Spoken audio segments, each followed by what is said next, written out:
जय जगन्नाथ समस्त को दैनिक टीवी ओडिया गोटे नुआ वीडियो को स्वागत। तो देश विदेश आरंभ करी किछि गुरुत्वपूर्ण खबर विषय रे चलंतु नजर पकाई नबा। तेणु आम वीडियो को शेष पर्यंत देखुथांतु। आम वीडियो भल लागिले आम वीडियो गोटे लाइक करी चैनल को सब्सक्राइब कर देबे एवं शेष रे आपण माने कमेंट माध्यम रे जणाइबा को भूलिबेनी आपण माने केउ जिल्ला रु आम वीडियो को देखुछंती। चलंतु नजर पकाई नबा संपूर्ण खबर उपरे। राज्य में वर्षा को नहीं आसला बड़ खबर। वर्षा भिजुची सारा ओडिशा। जुलाई 3 तारिख बेलू बंगोपसागर लघुचाप सृष्टि हो पारे। उत्तर पश्चिम बंगोपसागर और यार पार्श्ववर्ती अंचल में लघुचाप सृष्टि होवार संभावना नहीं आकलन करिछि भारतीय पाणीपाग विज्ञान केन्द्र। उत्तर बंगोपसागर और यार संलग्न दक्षिण बांग्लादेश अंचल में एक घूर्णिबलय सक्रिय रही। भारतीय पाणीपाग विभाग अनुसार 6 जुलाई पर्यंत ओडिशा रे व्यापक वर्षा होवार संभावना रही। यह दिन समय ओडिशा रे विभिन्न जिले में घड़घड़ी बिजुली और 40 ରୁ 50 किलोमीटर बेगर पवन बहिबार संभावना रही। सृष्टि होगा लघुचाप जो आगामी दिन में वर्षार परिमाण बढ़ीपे। घड़घड़ी और प्रबल वर्षा नहीं 7 जिला को ऑरेंज वार्निंग जारी होता बेले अन्य 23 जिला को येलो अलर्ट जारी करिछि पाणीपाग विज्ञान केन्द्र। चलन देखिए परवर्ती अपडेट कौन रही। भाइराल होउछि नोट बदली खबर। तो चलन देखि नबा ए खबर सत्य ना मिथ्या। भाइराल होथवा ए खबरटी संपूर्ण नकली अटे।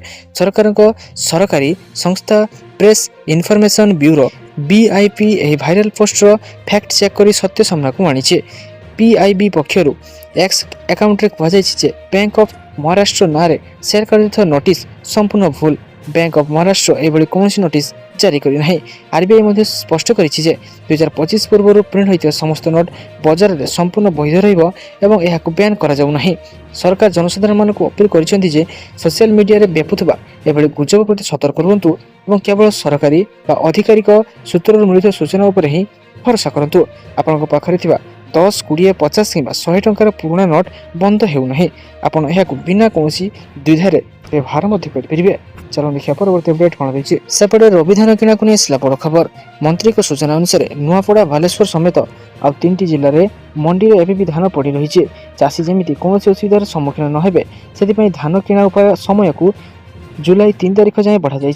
पदक्षेप द्वारा शेष मुहूर्त में मंडी अटकी रही चाषी धान निश्चित भाव में किणा हो पारे बोली आशा करा।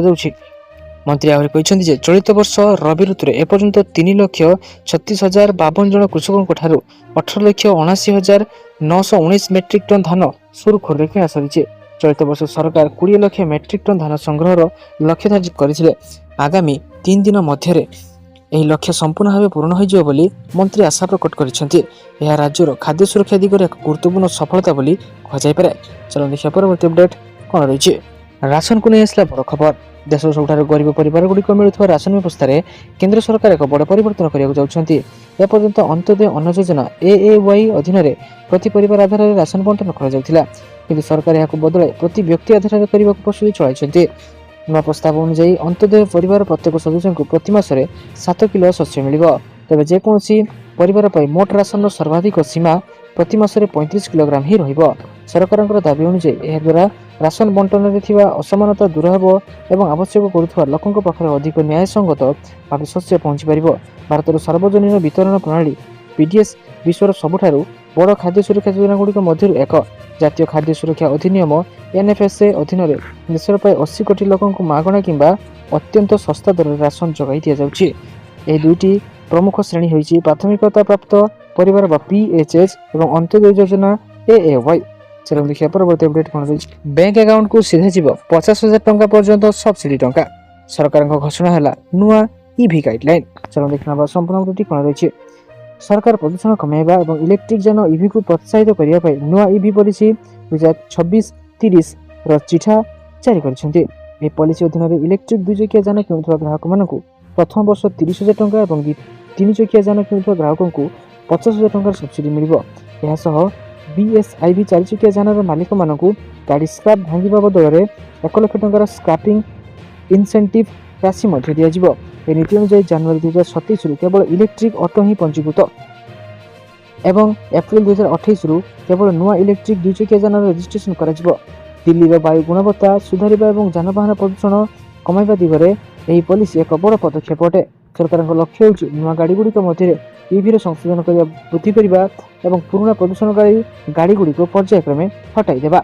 यह subsidy direct benefit transfer DBT माध्यम सीधे ग्राहकों अकाउंट को पठाई दिया। ତ এই খবরটি ଥିଲା କେବଳ দিল্লীর অধিবাসীମାନଙ୍କ ପାଇଁ। তো ଆମ ଓଡ଼ିଶାରେ ଯେଉଁମାନେ ଏଭଳି ଚାହୁଁଛନ୍ତି ସେମାନେ આ ଭିଡ଼ିଓ ତଳେ ନିଶ୍ଚିତ ଭାବେ କମେଣ୍ଟ କରିପାରିବେ। ଚାଲନ୍ତୁ ଦେଖିବା ପରବର୍ତ୍ତୀ ଅପଡେଟ୍ କ'ଣ ରହିଛି। ଜୁଲାଇରେ କମିପାରେ ବିଜୁଳି ବିଲ୍। ଉତ୍ତରପ୍ରଦେଶର କୋଟି କୋଟି ବିଦ୍ୟୁତ୍ ଗ୍ରାହକମାନଙ୍କ ପାଇଁ ଜୁଲାଇ ମାସ ବଡ଼ ଆଶ୍ୱସ୍ତି ନେଇ ଆସୁଛି। ଯଦି ଆପଣ ମଧ୍ୟ ପ୍ରତି ମାସରେ ମହଙ୍ଗା ବିଜୁଳି ବିଲ୍ ପାଇଁ ଚିନ୍ତିତ ରହୁଛନ୍ତି ତେବେ ଆପଣମାନଙ୍କ ପାଇଁ ଏକ ଭଲ ଖବର ରହିଛି। ଜୁଲାଇ ମାସରେ ଉତ୍ତରପ୍ରଦେଶରେ ବିଦ୍ୟୁତ୍ ଦର 4.43% ପର୍ଯ୍ୟନ୍ତ ଶସ୍ତା ହେବାକୁ ଯାଉଛି। ଏହାର ସିଧାସଳଖ ଅର୍ଥ ହେଉଛି ଏହି ମାସରେ ଆପଣଙ୍କୁ ବିଜୁଳି ବିଲ୍ କମିଯିବ। ଗତ 15 ମାସ ମଧ୍ୟରେ ରାଜ୍ୟର ଗ୍ରାହକଙ୍କୁ ମିଳୁଥିବା ଏହା ସବୁଠାରୁ ବଡ଼ ଆଶ୍ୱସ୍ତିକର ଖବର। ସାଧାରଣତଃ ଗ୍ରୀଷ୍ମ ଋତୁରେ ବିଦ୍ୟୁତ୍ ଚାହିଦା ବଢ଼ିବା ଯୋଗୁଁ ଦର ବୃଦ୍ଧି ହେବାର ଆଶଙ୍କା ରହିଥାଏ, କିନ୍ତୁ ଫ୍ୟୁଏଲ୍ ସରଚାର୍ଜରେ 4.43% ଏହି ହ୍ରାସ ଗ୍ରାହକଙ୍କ ପାଇଁ ବଡ଼ ଆଶ୍ୱସ୍ତିରୁ କମ୍ ନୁହେଁ। ଗ୍ରାହକମାନେ ଜୁଲାଇ ମାସର ବିଲିଂ ଚକ୍ରରେ ଏହି ପରିବର୍ତ୍ତନ ସ୍ପଷ୍ଟ ଭାବେ ଦେଖିବାକୁ ପାଇପାରିବେ। ଚାଲନ୍ତୁ ଦେଖିବା ପରବର୍ତ୍ତୀ ଅପଡେଟ୍ କ'ଣ ରହିଛି। ବନ୍ଦ ହେଲା ଏମ୍ ଆଧାର ଆପ୍। ଯଦି ଆପଣ ଆପଣଙ୍କର ସ୍ମାର୍ଟଫୋନ୍ ଆଧାର କାର୍ଡ଼ ରଖିବା ପାଇଁ ଏମ୍ ଆଧାର ଆପ୍ ବ୍ୟବହାର କରୁଛନ୍ତି ତେବେ ଆପଣ ଆଜି ଏକ ଅତ୍ୟନ୍ତ ଗୁରୁତ୍ୱପୂର୍ଣ୍ଣ ଦିନ। UIDAI ଏକ ବଡ଼ ନିଷ୍ପତ୍ତି ନେଇଛି। ଏମ୍ ଆଧାର ଆପ୍ ସମ୍ପୂର୍ଣ୍ଣ ବନ୍ଦ କରିବା ଘୋଷଣା କରିଛି। ସରକାର ଏମ୍ ଆଧାର ଆପ୍ ସ୍ଥାନରେ ଏକ ସମ୍ପୂର୍ଣ୍ଣ ନୂତନ ହାଇଟେକ୍ ଆଧାର ଆପ୍ ଲଞ୍ଚ କରୁଛନ୍ତି। ଆଧାର ନୂଆ ଆପ୍କୁ ଆପଲ୍ ୟୁଜର୍ସ ମାନେ ଆପ୍ ଷ୍ଟୋରରୁ ଡାଉନଲୋଡ୍ କରିପାରିବେ ଏବଂ ଆଣ୍ଡ୍ରଏଡ୍ ୟୁଜର୍ସ ମାନେ ଗୁଗଲ ପ୍ଲେ ଷ୍ଟୋରରୁ ଏହାକୁ ଡାଉନଲୋଡ୍ କରିପାରିବେ। କୌଣସି ଆପ୍ ଡାଉନଲୋଡ୍ କରିବା ସମୟରେ ଭଲ ଭାବରେ ଦେଖନ୍ତୁ ଯେ ପବ୍ଲିସର ଏବଂ ଡେଭଲପରମାନଙ୍କ ସ୍ଥାନରେ UIDAI ରହିଛି, କାରଣ ଆଧାର ନାମ ବ୍ୟବହାର କରି ଆପ୍ ଏବଂ ପ୍ଲେ ଷ୍ଟୋରରେ ଅନେକ ନକଲି ଆପ୍ ମଧ୍ୟ ଉପଲବ୍ଧ ରହୁଛି।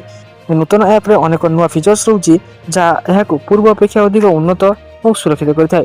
UIDAI ଏହାର ସୋସିଆଲ ମିଡିଆ ଆକାଉଣ୍ଟରେ ଏହି ନୂତନ ଆପ୍ ଡାଉନଲୋଡ୍ କରିବା ସମୟରେ ସୂଚନା ମଧ୍ୟ ପ୍ରଦାନ କରିଛି। ଚାଲନ୍ତୁ ଦେଖିବା ପରବର୍ତ୍ତୀ ଅପଡେଟ୍ କ'ଣ ରହିଛି। ଓଡ଼ିଶା ଯାତ୍ରୀ ଆପ୍ରେ ନୂଆ ସୁରକ୍ଷା ମଡ୍ୟୁଲ। ପୂର୍ବରୁ ଏହି ଆପ୍ରେ ଅଟୋ ଏବଂ କ୍ୟାବ୍ ବୁକିଂ, ଆମ ବସ୍ର ଟିକେଟିଂ ଏବଂ ସୂଚନା ବୋଟିଂ ଭଳି ସେବା ଭଳି ଗମନାଗମନ ସୁବିଧା ଉପଲବ୍ଧ ଥିଲା।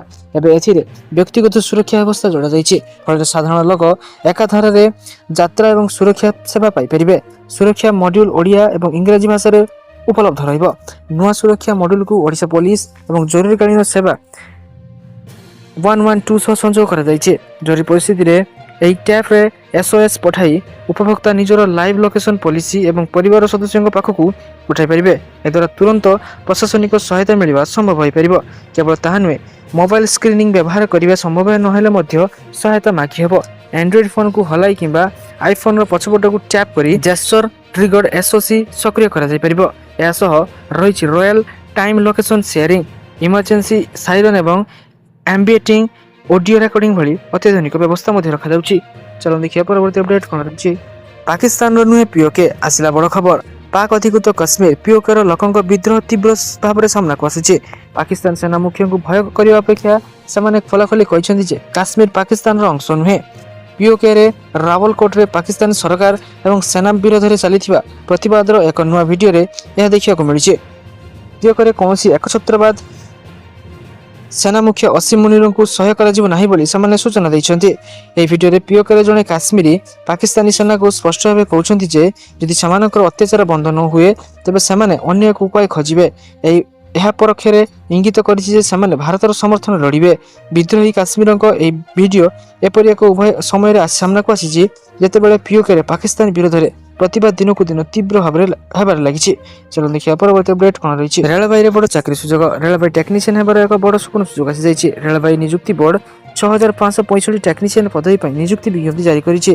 ଏଥିପାଇଁ ଆବେଦନ ପ୍ରକ୍ରିୟା 2026 ଜୁନ୍ 30 ପାଖରୁ ଆରମ୍ଭ ହୋଇ ଜୁଲାଇ 29 ପର୍ଯ୍ୟନ୍ତ ଚାଲିବ। ଏହି ପଦବୀ ପାଇଁ ପ୍ରାର୍ଥୀମାନେ ଏକ ସ୍ୱୀକୃତିପ୍ରାପ୍ତ ବୋର୍ଡରୁ 10ମ ପାସ୍ କରିଥିବା ଆବଶ୍ୟକ। ଏହା ସହିତ ସେମାନଙ୍କର ସମ୍ପୃକ୍ତ ଟ୍ରେଡ୍ରେ NCTIB କିମ୍ବା NCBT ଦ୍ୱାରା ସ୍ୱୀକୃତିପ୍ରାପ୍ତ ITI ପ୍ରମାଣପତ୍ର ଥିବା ଆବଶ୍ୟକ। ଯେଉଁ ପ୍ରାର୍ଥୀମାନଙ୍କ ପାଖରେ ଆପ୍ରେଣ୍ଟିସ୍ ସାର୍ଟିଫିକେଟ୍ ଥିବ ସେମାନେ ବି ଏହି ପଦ ପାଇଁ ଆବେଦନ କରିବାକୁ ଯୋଗ୍ୟ ବିବେଚିତ ହେବେ। କିଛି ଟେକ୍ନିସିଆନ୍ ଗ୍ରେଡ୍ I ପଦବୀ ପାଇଁ ସମ୍ପୃକ୍ତ ଇଞ୍ଜିନିୟରିଂ ଶାଖାରେ ଡିଗ୍ରୀ କିମ୍ବା ଡିପ୍ଲୋମା କରିଥିବା ଆବଶ୍ୟକ। ଟେକ୍ନିସିଆନ୍ ଗ୍ରେଡ୍ 1 ପାଇଁ 18-33 ବର୍ଷ ମଧ୍ୟରେ ହେବା ଆବଶ୍ୟକ। ଗ୍ରେଡ୍ 3 ପାଇଁ ସର୍ବନିମ୍ନ 18 ବର୍ଷ ଏବଂ ସର୍ବାଧିକ 30 ବର୍ଷ ଧାର୍ଯ୍ୟ କରାଯାଇଛି। ସରକାରୀ ନିୟମ ଅନୁଯାୟୀ ସଂରକ୍ଷିତ ବର୍ଗର ପ୍ରାର୍ଥୀମାନଙ୍କୁ ବୟସରେ ମଧ୍ୟ ଛାଡ଼ ମିଳିପାରିବ। ଚାଲନ୍ତୁ ଦେଖିବା ପରବର୍ତ୍ତୀ ଅପଡେଟ୍ କ'ଣ ରହିଛି। ଗୋଟିଏ ବ୍ୟାଙ୍କରେ ପରିଣତ ହେବ ଏହି 3ଗୋଟି ବ୍ୟାଙ୍କ। ଏବେ ସୋସିଆଲ ମିଡିଆରେ ଏକ ବଡ଼ ଖବର ଭାଇରାଲ ହେବାରେ ଲାଗିଛି, ଯେଉଁଥିରେ କୁହାଯାଇଛି ଯେ ଭାରତର 3ଟି ବଡ଼ ସରକାରୀ ବ୍ୟାଙ୍କର ମିଶ୍ରଣ ମର୍ଜ ହେବାକୁ ଯାଉଛି। ଯଦି ଏହି ଖବର ସତ୍ୟ ହୋଇଥାଏ ତେବେ ଏହି ବ୍ୟାଙ୍କଗୁଡ଼ିକ ଖାତା ଥିବା ପ୍ରତ୍ୟେକ ଗ୍ରାହକମାନଙ୍କ ପାଇଁ ଏକ ବଡ଼ ଖବର ଆସିଛି। ଏହି ତାଲିକାରେ କୌଣସି ଛୋଟ ବ୍ୟାଙ୍କ ନୁହେଁ, ବରଂ Punjab national bank, state Bank of India ଏବଂ କାନାଡା ବ୍ୟାଙ୍କ ଭଳି ଦେଶର ପ୍ରମୁଖ 3ଟି ବ୍ୟାଙ୍କର ନାମ ରହିଛି। ତ তো ଚାଲନ୍ତୁ ଦେଖି ନେବା এই ଖବର ସତ୍ୟାସତ୍ୟ କ'ଣ ରହିଛି। ଏ ଭାଇରାଲ ଖବର ସତ୍ୟତା ସ୍ପଷ୍ଟ କରି ପ୍ରେସ୍ ଇନଫର୍ମେସନ ବ୍ୟୁରୋ PIB ନିଜ ପକ୍ଷରୁ ଏକ ଫଟୋ ସହ ପୋଷ୍ଟ ଜାରି କରିଛି। ସୋସିଆଲ ମିଡିଆରେ ଏକ ଫଟୋ ଭାଇରାଲ ହେଉଛି, ଯେଉଁଥିରେ ଭୁଲ ଦାବି କରାଯାଇଛି ଯେ କେନ୍ଦ୍ର ସରକାର Punjab national bank, PNB, Canara bank ଏବଂ State Bank of India SBI ର ମିଶ୍ରଣକୁ ଅନୁମୋଦନ କରିଛି। ଏହା ସମ୍ପୂର୍ଣ୍ଣ ଅର୍ଥାତ୍ ମିଥ୍ୟା ଅଟେ। PIB ଆହୁରି ସ୍ପଷ୍ଟ କରିଛି, ଭାରତର ସରକାର PNB, କାନାଡା ବ୍ୟାଙ୍କ ଏବଂ SBI ର ମିଶ୍ରଣ ସମ୍ପର୍କିତ କୌଣସି ପ୍ରସ୍ତାବକୁ ଅନୁମୋଦନ କରିନାହାନ୍ତି। ଚାଲନ୍ତୁ ଦେଖିବା ପରବର୍ତ୍ତୀ ଅପଡେଟ୍ କ'ଣ ରହିଛି। ଜୁଲାଇ 1 ରୁ ଜନଗଣନା ପ୍ରି ଟେଷ୍ଟ ଆରମ୍ଭ। ଫେବୃଆରୀ 2027 ସେକେଣ୍ଡ ପର୍ଯ୍ୟାୟ ଜନଗଣନା ଆରମ୍ଭ ହେବ। ଏଥିପାଇଁ ପ୍ରି ଟେଷ୍ଟ ଆରମ୍ଭ ହେବ। ଜୁଲାଇ 1 ରୁ ଦ୍ୱିତୀୟ ପର୍ଯ୍ୟାୟ ଜନଗଣନା ପାଇଁ ପ୍ରି ଟେଷ୍ଟ ଆରମ୍ଭ ହେବ। ଏଥିପାଇଁ ପ୍ରି ଟେଷ୍ଟ ମୟୂରଭଞ୍ଜ, ଭୁବନେଶ୍ୱରରୁ ଆରମ୍ଭ କରାଯିବ ବୋଲି ରାଜ୍ୟ ଜନଗଣନା ନିର୍ଦ୍ଦେଶାଳୟ ନିର୍ଦ୍ଦେଶକ ନିଖିଲ ପବନ କଲ୍ୟାଣ ସୂଚନା ଦେଇଛନ୍ତି। ଜନଗଣନା ପାଇଁ ଏପ୍ରିଲ 1 ରେ ସେଲ୍ଫ ରେମୁନେରେସନ ଆରମ୍ଭ ହୋଇଥିଲା। ମେ 15 ସୁଦ୍ଧା ପ୍ରଥମ ପର୍ଯ୍ୟାୟରେ ଜନଗଣନା ଶେଷ ହେଲା। ତାପରେ ମ୍ୟାପିଂ ସରିଛି। ଏବେ ସବୁ ଜିଲ୍ଲାରେ ଜିଲ୍ଲା ସ୍ତରୀୟ ହ୍ୟାଣ୍ଡିଂ ବୁକ୍ କାମ ଚାଲିଛି। ଫେବୃଆରୀ 2027 ରେ ଦ୍ୱିତୀୟ ପର୍ଯ୍ୟାୟ ଜନଗଣନା ଆରମ୍ଭ ହେବ। ସେଥିପାଇଁ ଏବେ ପ୍ରସ୍ତୁତି ଆରମ୍ଭ ହୋଇଛି। ଏଥିପାଇଁ ପ୍ରି ଟେଷ୍ଟ ଆରମ୍ଭ ହେବ। ସେଥିପାଇଁ ପ୍ରି ଟେଷ୍ଟ ମୟୂରଭଞ୍ଜ ଏବଂ ଭୁବନେଶ୍ୱର ଏହାକୁ ଆରମ୍ଭ କରାଯିବ। ତ ସାରାଦିନ ପରି ବଛା ବଛା ଏବଂ ଗୁରୁତ୍ୱପୂର୍ଣ୍ଣ ଖବର ଜାଣିବା ପାଇଁ ଆମ ସବସ୍କ୍ରାଇବ୍ ରଖନ୍ତୁ ଏବଂ ଆମ ଭିଡ଼ିଓକୁ ଲାଇକ୍ କରିଦିଅନ୍ତୁ। ଧନ୍ୟବାଦ।